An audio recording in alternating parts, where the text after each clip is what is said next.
Ganito guys, yung bagyong uwan dito sa amin.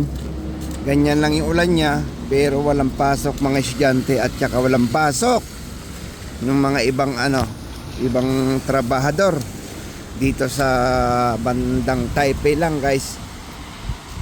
Kaya tayo ay meron tayong pasok kasi meron tayong VIP ngayon sa restaurant.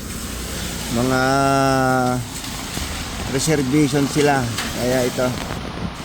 Pero bago tayo pumasok, siyempre alam nyo na, 7-Eleven is real. Yun na, nalipat-lipat na yung hangin. So ito, dala natin yung payong natin na kaya niyang yung buong kalangitan. Hindi, joke.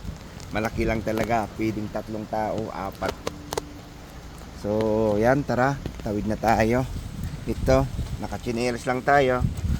Iniwan ko kasi yung natin doon, kitchens natin doon sa bahay. Ay sa bahay tuloy, sa restaurant. So tara, let's go. Bye guys, ingat kayo palagi, may bagyo.